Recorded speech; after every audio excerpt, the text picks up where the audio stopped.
हर हर महादेव। जय शिव शंकर। श्री शिवाय नमस्तुभ्यम।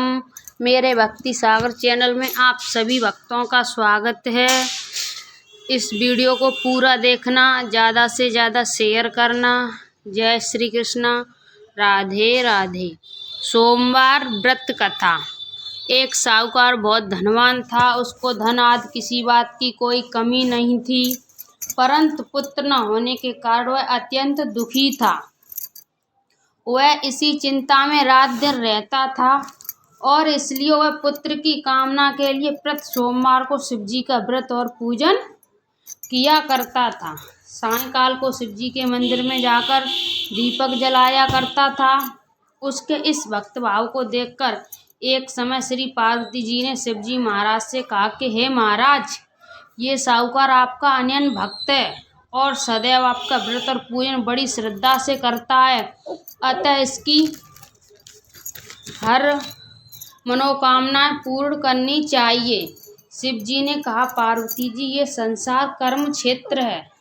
जैसे किसान खेत में बीज बोता है वैसा ही फल काटता है, उसी तरह इस संसार में जो जैसा कर्म करते हैं वैसा ही फल भागते हैं। पार्वती जी के अत्यंत आग्रह ने कहा कि महाराज, अब ये आपका ऐसा भक्त है और यदि इसको किसी प्रकार का दुख है तो अवश्य दूर करना चाहिए, क्योंकि आप तो सदैव अपने भक्तों पर दया करते हैं, उनके दुखों को दूर करते हैं। यदि आप ऐसा नहीं करेंगे तो मनुष्य क्यों कर आपकी सेवा व्रत पूजन करेंगे। पार्वती जी की ऐसा आग्रह देख शिव जी महाराज प्रसन्न होकर कहने लगे, हे पार्वती, इसके कोई पुत्र नहीं है।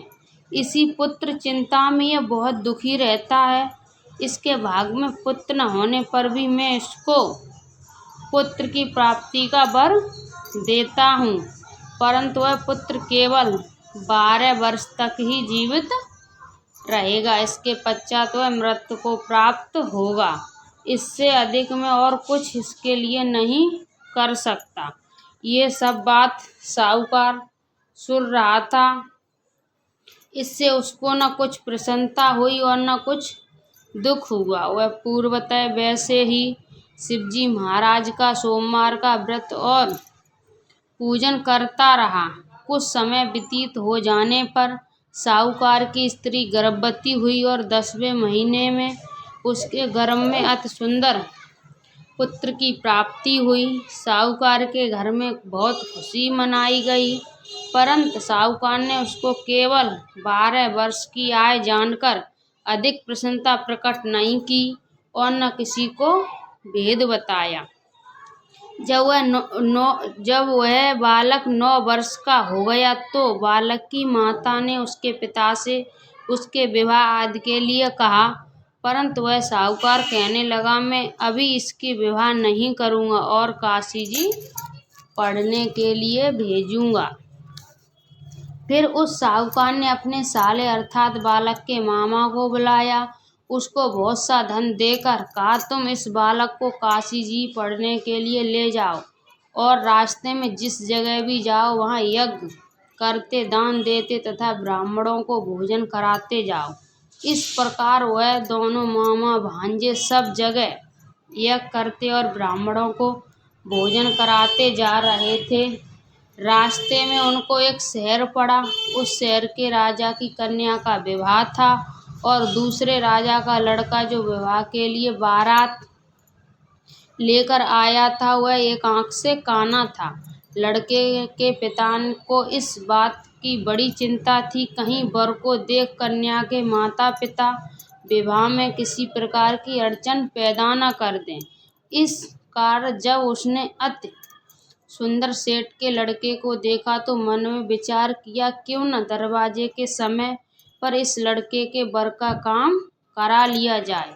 ऐसा विचार कर राजा ने उस लड़के और उसके मामा से कहा तो वह राजी हो गए और साहूकार के लड़के का स्नान आदि करा, वर के कपड़े पहना तथा घोड़ी पर चढ़ा दरवाजे पर ले गए और बड़ी शांति से सब कार्य हो गए। अब वर के पिता ने सोचा, यदि विवाह कार्य भी इसी लड़के से करा दिया जाए तो क्या बुराई है।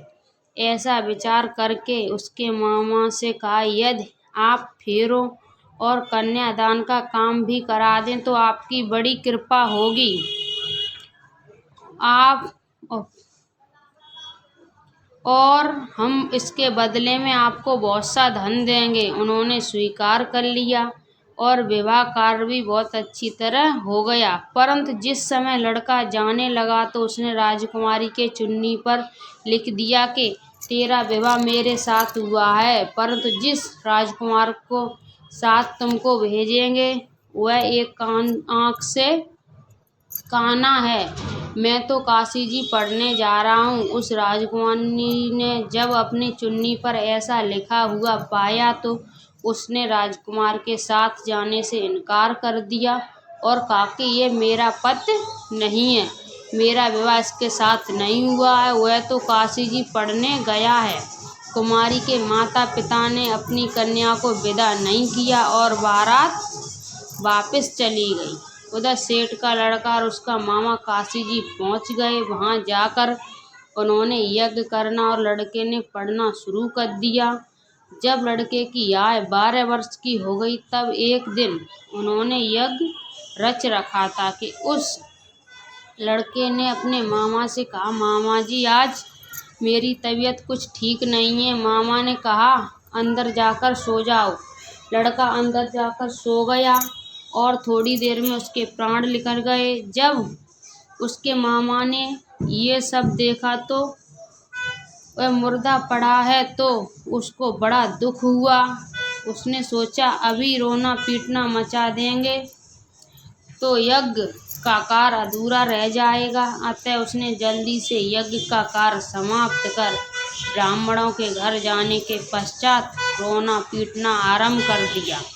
संयोगवश उस समय शिवजी महाराज और पार्वती उधर से जा रहे थे। जब उन्होंने जोर जोर से रोने पीटने की आवाज़ सुनी तो पार्वती जी शिवजी को आग्रह करके उसके पास ले गईं और सुंदर लड़के को मरा हुआ देखकर कहने लगी, महाराज ये तो उसी सेठ का लड़का है जो आपके वरदान से पैदा हुआ था। शिवजी ने कहा कि पार्वती जी इसकी आयु इतनी ही थी, ये भोग चुका है। पार्वती जी ने कहा कि महाराज कृपा करके इस बालक की आयु दो, नहीं तो इसके माता पिता तड़प तड़प कर मर जाएंगे। पार्वती जी के इस प्रकार बार बार आग्रह करने पर शिवजी ने उसको वरदान दिया और शिवजी महाराज की कृपा से लड़का जीवित हो गया। शिव पार्वती कैलाश चले गए। तब वह लड़का और उसका मामा उसी प्रकार यज्ञ कराते हुए अपने घर की तरफ चल पड़े और रास्ते में उसी शहर में आए जहाँ पर लड़के का विवाह हुआ था। वहाँ पर आकर जब उन्होंने यज्ञ आरंभ कर दिया तो उस लड़के के ससुर ने उसको पहचान लिया और महल में लाकर उसकी बड़ी खातिर की, साथ ही बहुत सारा धन और दासियों सहित बड़े आदर और सत्कार के साथ अपनी लड़की और जमाई को विदा किया। जब वह अपने शहर के निकट आए तो उसके मामा ने कहा कि पहले मैं तुम्हारे घर जाकर खबर कर आता हूँ। उस समय उसके माता पिता अपने छत पर बैठे हुए थे और उन्होंने ये प्रण कर रखा था कि यदि हमारा पुत्र सकुशल घर आया तो राजी खुशी नीचे आ जाएंगे, नहीं तो छत से गिरकर अपने प्राण दे देंगे। इतने में उस लड़के के मामा आकर ये सारा समाचार दिया कि आपका पुत्र आ गया है, परंतु उनको विश्वास न आया। तब उसके मामा ने शपथ पूर्वक कहा कि आपका पुत्र अपनी स्त्री तथा बहुत सारा धन लेकर आया है।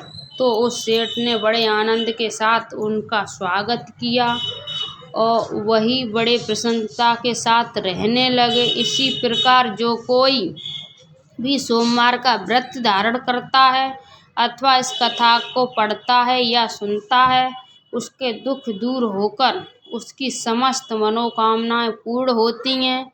इससे लोक में नाना प्रकार के सुख भोगकर अंत में सदा शिव के लोक की प्राप्ति होती है। बोलिए भोलेनाथ की जय।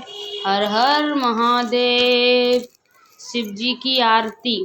जय शिव ओमकारा, हर शिव ओमकारा, ब्रह्मा विष्णु सदा शिव, अर्धांगिनी धारा। जय शिव ओमकारा, एकानन चतुरानन पंचानन राजे, हंसासन गरुड़ासन वृषवाहन साजे। जय शिव ओमकारा, दो भुज चार चतुर्भुज, 10 भुज ते सोहे, तीनों रूप निरखता, तिरभुवन जन मोहे। जय शिव ओमकारा, जय माला बनमाला, मुंडमाला धारी, त्रिपुरारी कंसारी, वरमाला धारी। जय शिव ओमकारा, श्वेतांबर पीतांबर, बागांबर अंगे, सनकादित्य ब्रह्मादित्य भूतादित्य संगे। जय शिव ओमकारा, कर में श्रेष्ठ कमंडल, चक्र त्रिशूल धरता, जग करता जग हरता, जग पालन करता। जय शिव ओमकारा, ब्रह्मा विष्णु सदा शिव, जानती अब विवेका, प्रणवाक्षय के मंदे, ये तीनों एका। जय शिव ओमकारा, त्रिगुण शिव की आरती, जो कोई नर गावे, कहत शिवानंद स्वामी, मन वांछित फल पावे। जय शिव ओमकारा, जय शिव ओमकारा, हर शिव ओमकारा, ब्रह्मा विष्णु सदा शिव, अर्धांगिनी धारा। जय शिव ओमकारा।